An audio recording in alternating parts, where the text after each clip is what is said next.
Halo, ketemu lagi dalam ide Ruby in the car. Biar nggak micro sleeping, biar tetap bisa menyampaikan ide-ide. Kali ini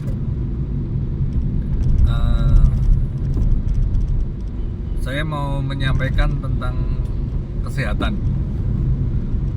Dari mana kesehatan berasal? Maksud saya, saat saya kemarin menyampaikan masukan gitu ya, secara society itu mestinya kesehatan itu diurus juga oleh pemerintah gitu. Usulan saya tidak ke Menteri Kesehatan, tapi ke bupati atau kepala daerah, ya yang paling kecil aja lah ya. Nah, tapi kali ini saya mau menyampaikan tentang dari mana asalnya kesehatan. Artinya karena saya concern pada pendidikan dari dalam keluarga, ya mestinya kesehatan dimulai dari keluarga. Nah, sejak dulu saya perlu kasih disclaimer ya, bahwa kalau saya menyatakan ide saya atau ini adalah pendapat saya, itu karena saya tidak ingin melibatkan orang lain, dalam artian ini tanggung jawab saya gitu ya, tanggung jawab saya terhadap ungkapan-ungkapan ini. Kalaupun mungkin ada kesamaan dengan yang lain, yaitu satu kebetulan.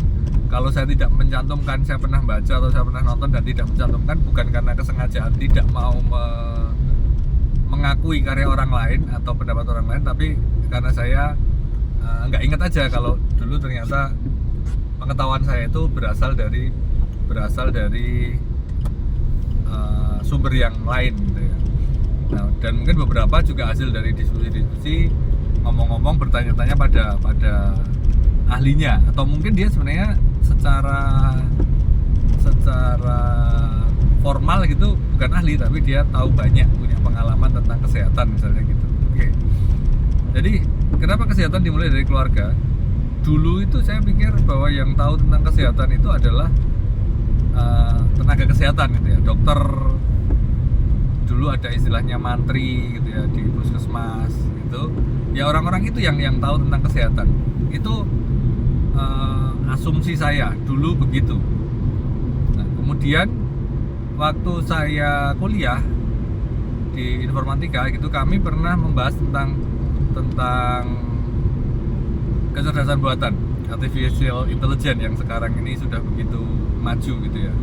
Jadi kalau misalnya kami dulu sempat belajar tentang diagnosa. Nah, saya mikir kok bisa ya mau bikin diagnosa, kan diagnosa yang bisa hanya dokter gitu. Nah, sebenarnya diagnosa itu kan memang mestinya kemampuan dimiliki oleh semua orang. Bukan dalam artian menentukan penyakit dan obatnya, tapi setidaknya menyadari dia itu kenapa sakit gitu ya, diagnosa dalam hal ini. Jadi misalnya, apakah saya merasa tidak enak badan gitu kan? Tidak. Apakah saya merasa pusing? Tidak. Nah, nanti itu kan akan, oh berarti kamu baik-baik saja. Sekarang kan sudah banyak ya, misalnya aplikasi atau halaman web yang menyajikan tentang diagnosa sesuatu itu, suatu penyakit. Nah, diagnosa dilakukan oleh ahlinya, dokter katakan, itu kan kalau mau ngasih obat kan. Tapi kalau hanya tahu wah tubuhku sudah nggak enak, ini kenapa ya, itu kan mestinya setiap orang itu punya kemampuan, karena itu hanya saya mengistilahkan hanya menyadari bahwa oh saya ini merasakan apa. Saya mengambil contoh itu gini, kalau misalnya seseorang itu sakit perut misalnya gitu, aduh kenapa sakit perut, nah melakukan self diagnosa sendiri, diagnosa mandiri. Karena kalau nanti kita datang ke ahlinya, itu pun kan juga akan ditanyain kan, oh makan apa, terus habis melakukan aktivitas apa dan seterusnya itu sebagai bentuk mencari, menginvestigasi kalau istilah hukum atau kriminalnya gitu ya. Tapi kan ini mencari, oh sebenarnya kenapa sih kok bisa sakit perut, makan terakhir kapan misalnya gitu. Kalau ternyata oh 2 hari yang lalu makan terakhir lah, berarti kan memang mungkin karena apa namanya, memang terjadi karena sebentar.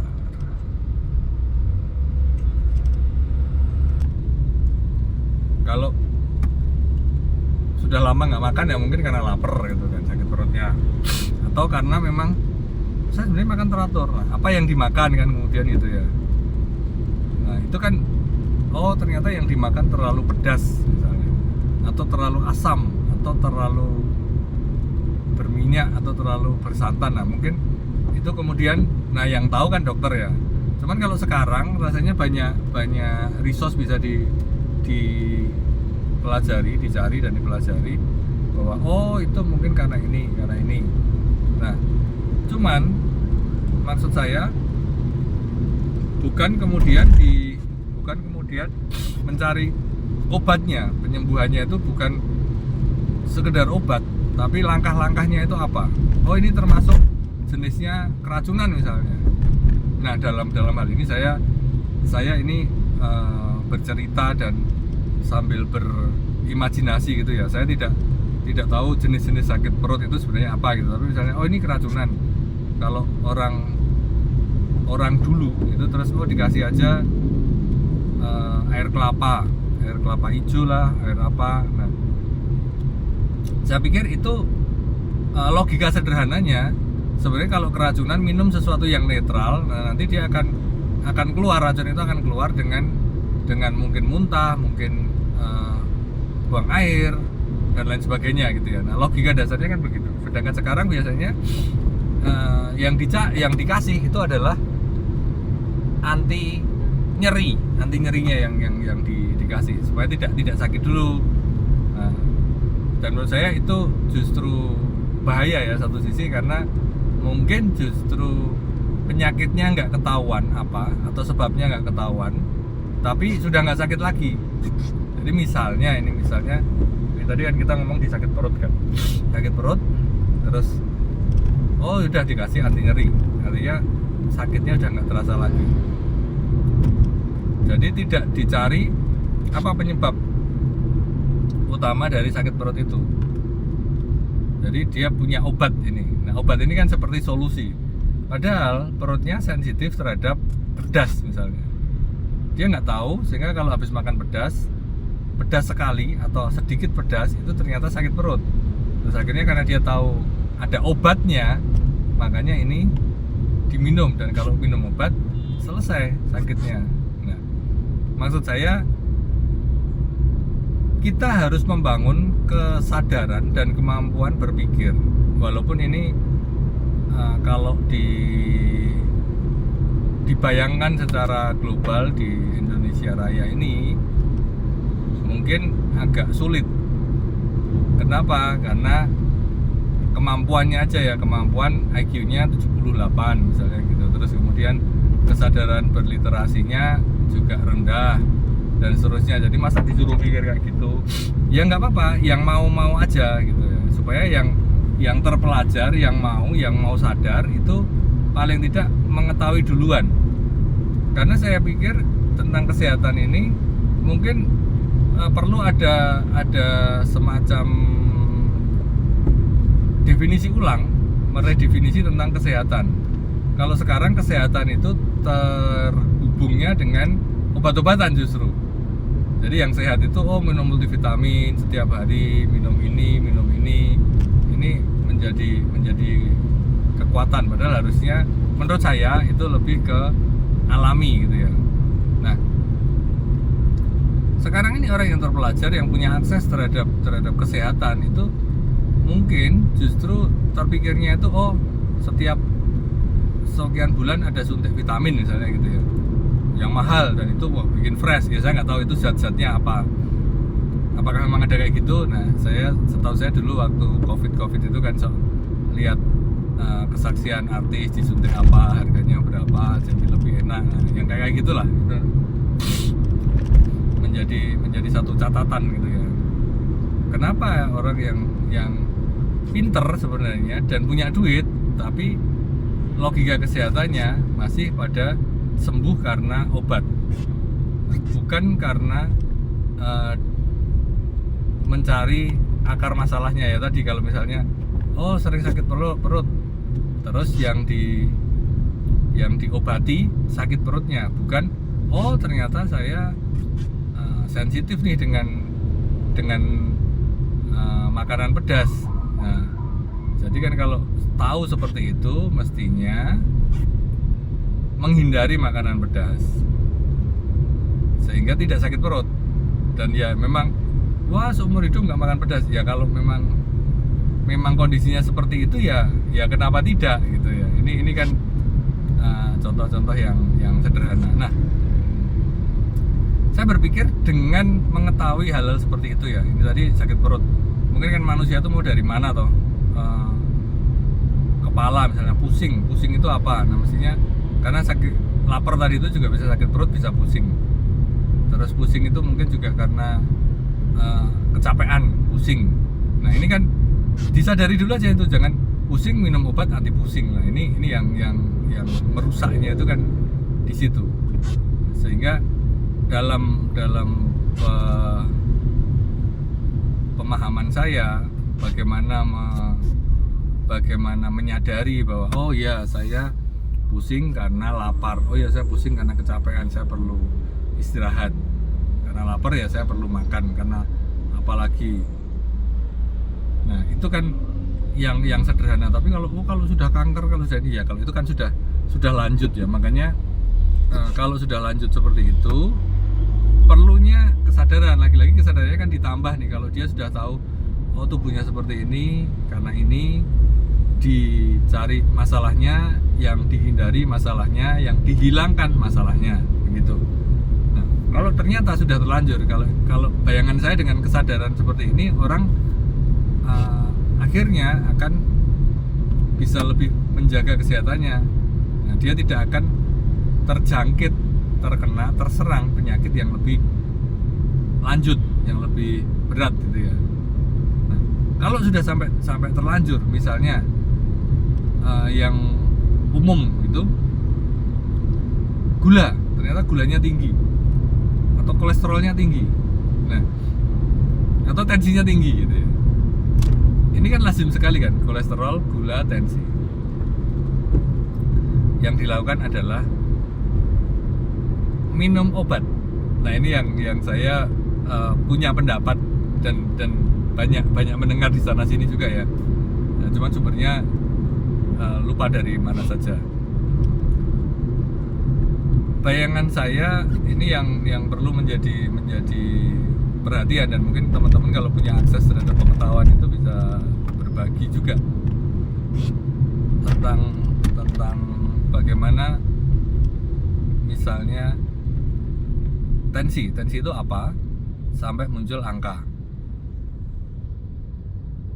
Ada angka 120/80, 140/90, 150/110 misalnya seperti itu kan. Nah, itu apa?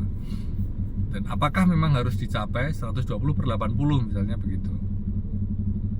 Usia, berat badan, terus kemudian faktor-faktor, banyak faktor rasanya akan mempengaruhi kenapa tensinya segitu. Sehingga apakah memang harus minum obat tensi terus sehingga tensinya terkendali gitu ya? Tensinya ada di ambang normal gitu. Nah, lebih baik yang mana, di atas atau di bawah normal? Saya nggak tahu kalau di bawah itu adakah obat naik tensi ya. Kalau setahu saya obatnya turun tensi aja. Padahal logikanya kan sama ya. Itu bermasalah di luar ambang batas. Contohnya kalau tensinya nggak sampai 100 itu kan donor darah nggak boleh tuh, contohnya gitu. Padahal dia sehat-sehat aja. Nah, dan rasanya tidak ada obat penambah tekanan darah itu kan ya ada, tapi apa penaik tekanan darah, tapi yang penurun tekanan darah itu ada. Nah, ini kan sesuatu yang memang saya sendiri tidak tahu itu, makanya ini menjadi pertanyaan. Apakah memang lebih baik mana orang tensinya tinggi, misalnya 150 90 gitu, atau 150 95, itu kan tinggi katanya. Sama dibanding dengan 190 150 95 katakan ya, atau 150 100 lah, biar ekstrim gitu, dibanding dengan yang 130 90 dengan obat. Ini sebenarnya sehat yang mana sih gitu ya? Ini ditekan sama ini alami begitu. Ini buat saya sendiri memang masih tanda tanya, karena ya ini setahu saya lagi-lagi setahu saya tensi itu kan memang kayak speedometer gitu ya. Speedometer itu kalau misalnya jalan berapa 70, ya kalau pas berhenti gini ya 0, nanti kalau pas longgar ya mungkin bisa 100, kalau pas biasa ya 70 atau 40. Nah, ini kan jalan berapa 70, jalan 70 kok lama ya, tadi berhenti. Nah, artinya secara kecepatan ternyata rata-rata kecepatannya 40 km per jam misalnya begitu kan. Nah, tapi apakah dia jalan 70? Ya tadi sempat jalan 70, bahkan sempat 80, sempat 100 juga, tapi ternyata kecepatan rata-ratanya dia itu di 45 km per jam misalnya begitu. Nah, saya nggak tahu apakah tensi itu seperti itu. Jadi memang kadang-kadang kalau pas habis capek gitu ya, atau habis aktivitas itu tinggi itu, nanti istirahat terus turun, bangun tidur seberapa, pas tidur berapa. Nah, itu kan naik turun. Jadi sebenarnya pas tensi yang dianggap sehat itu pas mana itu kan perlu ada pengertian, penjelasan. Apalagi kalau itu kan tergantung suasana ini juga ya. Kalau pas deg-degan takut gitu kan juga tensinya tinggi. Jadi kalau mungkin di rumah ada tensimeter, di tensi normal, begitu sampai ke fasilitas kesehatan, rumah sakit, klinik tinggi, karena deg-degan. Udah santai aja ya, santai, tapi kan nggak bisa santai misalnya gitu. Nah, itu tentang tensi ya. Terus kemudian gula, tadi saya menyinggung juga gula biasanya akan ada obat gulanya juga gitu.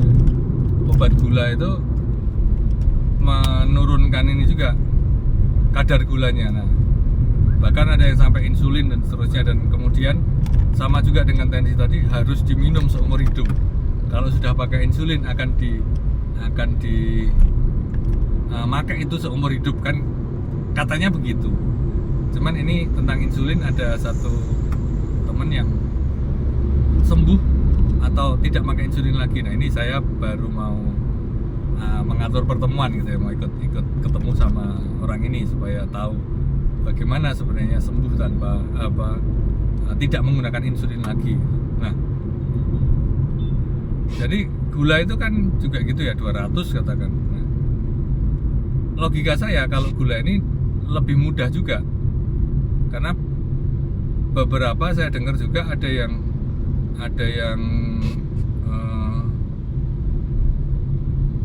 sakit gula, tapi kemudian masuk ke rumah sakit opnam karena gulanya terlalu rendah. Saking takutnya diet, sudah minum obat, diet pula gitu, sampai kekurangan gula sehingga malah lemes juga gitu. Nah, ini kan perlu satu pemahaman gitu ya, memberikan pemahaman bahwa bagaimana toh gula itu diukur gitu ya, dinilai atau distandarkan gitu. Nah, ini kan mestinya juga perlu ada satu pemahaman sehingga orang tidak terlalu takut saat angka gulanya di luar range yang dinyatakan sehat atau normal itu. Nah, yang terakhir kolesterol ya. Kolesterol ini kan juga sama. Kolesterol itu ada yang baik, ada yang jahat itu. yang baik tinggi, yang sehat rendah itu baik, totalnya gimana gitu ya. Ya itu saya tidak begitu menguasai lah, tapi saya ingin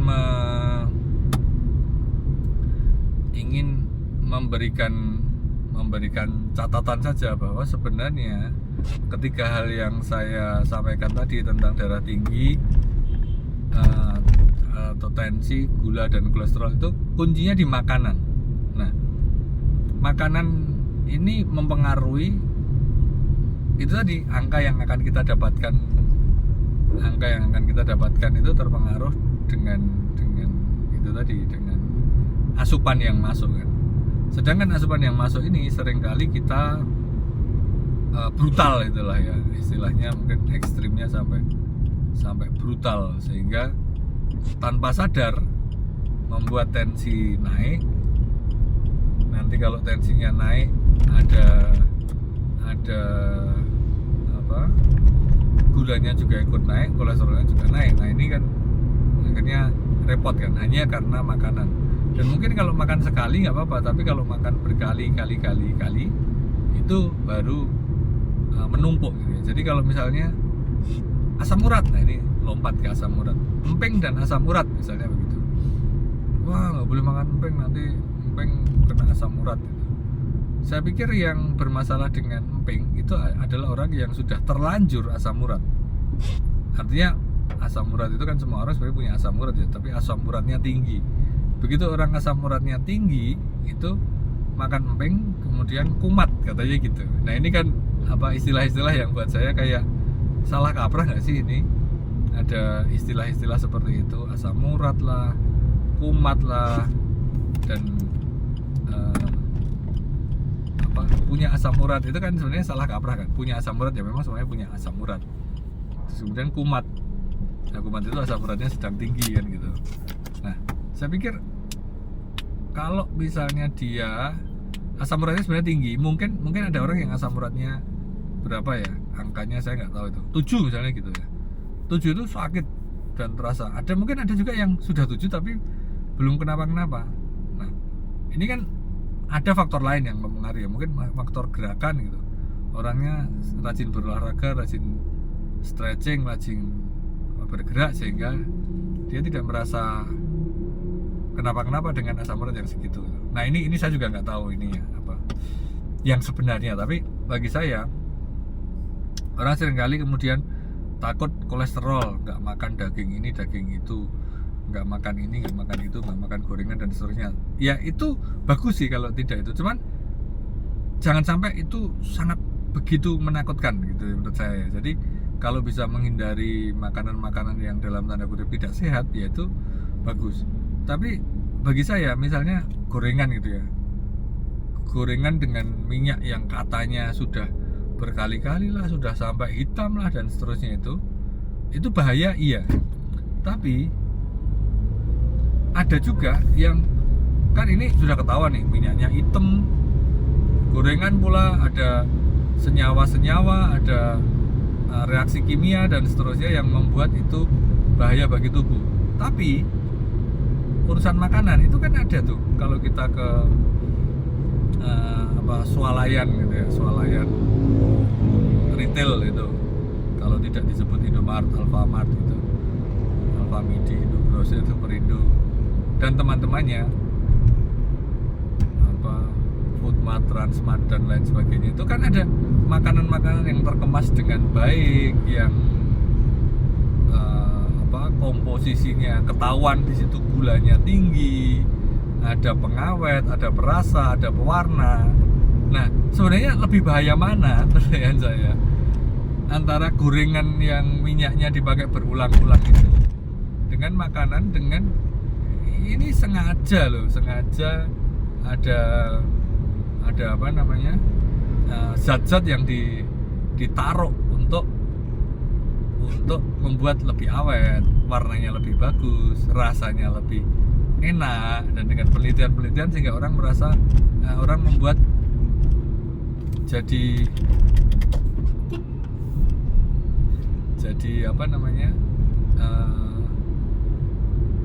kayak ketagihan gitu ya, wah ini enak. Misalnya snack apa itu ya, snack keripik singkong misalnya gitu. Saya tidak mendiskreditkan sesuatu lah ya, tapi misalnya atau snack bulat-bulat gitu, atau coklat apa gitu, nah atau keju apa, nah itu kan sengaja dibuat untuk kemudian menarik untuk dimakan. Padahal kalau disadari apa saja isinya itu kan menakutkan, mengerikan gitu. Nah ini yang ingin saya bagikan. 30 menit ini cukup lama karena memang menemani perjalanan saya. Tapi berharap perjalanan saya itu tidak sia-sia karena ada hal yang dibagikan, dan harapannya bukan hanya ngerti gitu, tapi sadar iya juga ya, kesehatan itu sesimpel itu sebenarnya. Terus kemudian juga bisa sesimpel itu dan bisa sederhana untuk dijalankan. Nah ini yang saya pikir bisa menjadi apa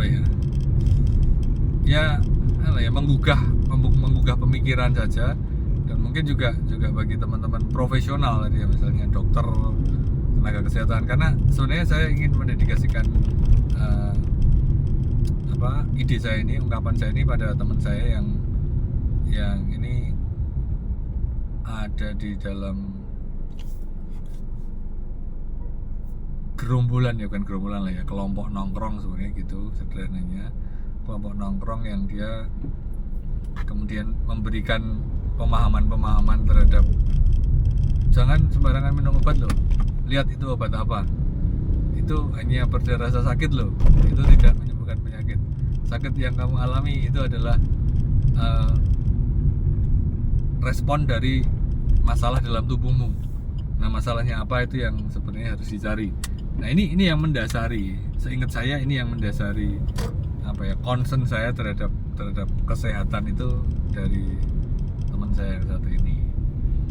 Itu teman-teman, ide Ruby Integrar tentang kesehatan asalnya dari mana ya, dari keluarga yang paham ini, orang tuanya paham, terus belajar, anak-anaknya diajarin, anak-anaknya paham dan terus belajar, jadi tahu tentang kesehatan. Ini tadi baru sampai makanan ya, belum nanti kalau bergerak, olahraga, jalan kaki, jalan sehat, stretching, lihat HP nggak sambil tiduran dan seterusnya, itu menjadi satu hal yang masih banyak banget dibahas tentang kesehatan, dan semuanya sebenarnya sederhana semua, sehingga urusan kolesterol dan lain sebagainya tadi bisa teratasi, penyakit-penyakit yang mengerikan pun juga teratasi. Itu dulu dari saya, DRP Diru Rasio in the car, bye bye.